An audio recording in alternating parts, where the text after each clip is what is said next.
Ontario Premier Doug Ford got a first-hand look at the fire situation in the northern part of the province today. He met with some of the 3,000 people who've been forced from their homes in 5 First Nations communities. Across the region, 13 communities have declared local states of emergency due to the wildfire situation. But Ford says a provincial emergency declaration is not needed. So it's not holding back any resources. We will put all the resources we have. I won't spare a penny. We'll make sure we're there to support the people of Northwestern Ontario. That's not sitting well with some First Nation leaders who want the province to do more. Nishnawbe Aski Nation Grand Chief Alvin Fiddler is in Thunder Bay. Thank you so much for taking the time to speak with us today. I want to begin by asking you about Premier Doug Ford. He was in Northern Ontario today, and he met with you as part of his visit to also thank firefighters and meet with firefighters. How did your meeting with the Premier go, and what did you guys talk about? No, I'm glad, first of all, that he was able to come up and meet with the leadership and the families that have been here now in Thunder Bay for the last 2 weeks. It was disappointing, I would say, for us to hear that the province is still refusing to make that declaration of emergency, something that we've been asking for the last 2 weeks. And that's based on the situation that we're seeing on the ground in many parts of our territory. Can you explain to Canadians why it is you think a state of emergency is necessary right now? There are numerous new fires are reported every day. For example, a couple of days ago, I believe the number was about 75 to 80 new fires just on that one day. And the weather, while we're enjoying the sunshine and the warmth and that it hasn't rained basically the whole month of July. Very little precipitation, and that's adding to the conditions of forest fires, new forest fires merging. So there is very little, with the lack of rain, it adds to the dangers or to the danger that many of our communities are facing.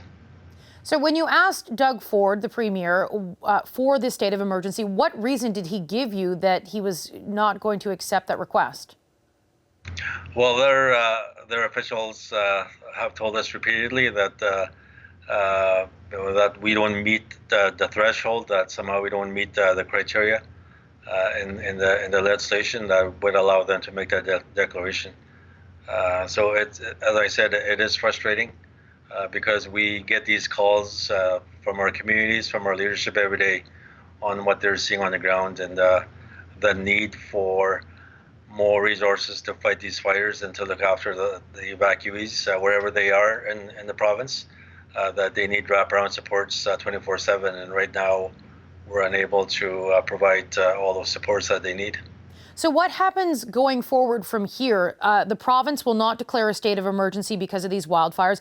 What happens now to the people who live in these communities that are affected and where wildfires are threatening those communities? What happens next? Well, my next phone call is going to be to the federal government for them to deploy their own assets, including the military, to make sure that all our communities are safe from these fires, and also to make sure that all these families that have been evacuated, wherever they may be, if they're in Cornwall or Timmins or in Kenora or Toronto, that they have the supports that they need for them to keep well and to stay safe. So I understand this correctly. Your calls for help from the province are not being met. They're being ignored from your perspective. And so you're going to reach out to the federal government now to see if you can get help from the federal government. Yeah, I mean, we feel that the province could be doing more to provide these supports. But in the absence of that, then we will have to call on Canada as well to deploy their own resources. From what I understand, there are some 3,000 people who've been forced from their homes, and there's concerns that number could grow. What is the latest on the ground in terms of the threat of these wildfires forcing more people out of their communities? Yeah, we were just at the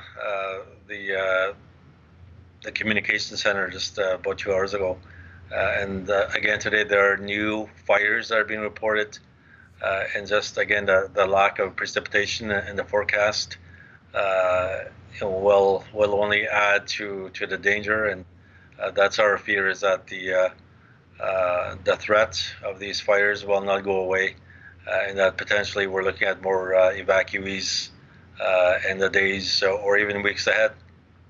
And so from here, what kind of help would you like to see from the federal government if the province won't step in and give you that help?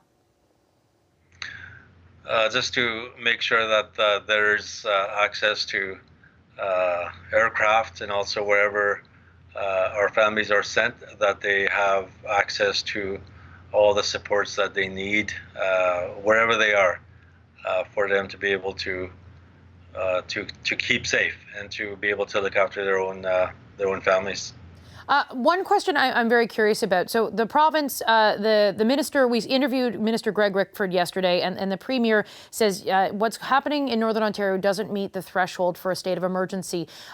Can you sort of explain what it is specifically, provide like a specific example of what would change if you did get that state of emergency? What would change, from your perspective, help the situation? I have no idea. That's for them to answer, and I hope their visit here today opened their own eyes in terms of what's really going on up here. I was hoping that they would go further north to one of our communities where they're actually, the direct impacts are being felt by the leaders up there. So I'm hoping that their visit here today and the briefings that they got and their meeting with the leadership will change their mind, that they actually need to make this declaration so that our communities have all the resources that they need in the days and weeks ahead. Oh, sorry, I think I misphrased that question. I'm just curious as to, the resources that you need. Is there something specific that a state of emergency would alleviate or change? Yeah, I don't really know. Like even with their announcement last week of declaring these emergency orders, I'm not really sure what they mean or what those emergency measures entail. We know that a full declaration of emergency, similar to what BC did last week, allows everyone to access the resources that they need when they need them, and that's something that we are asking the Ontario government to do as well. Okay, those are all of my questions today. I want to thank you very much for your time today. Thank you. Thanks. Hi, I'm Vashi Capellos, host of Power in Politics. See more of our show by subscribing to the CBC News channel or click the link for another video.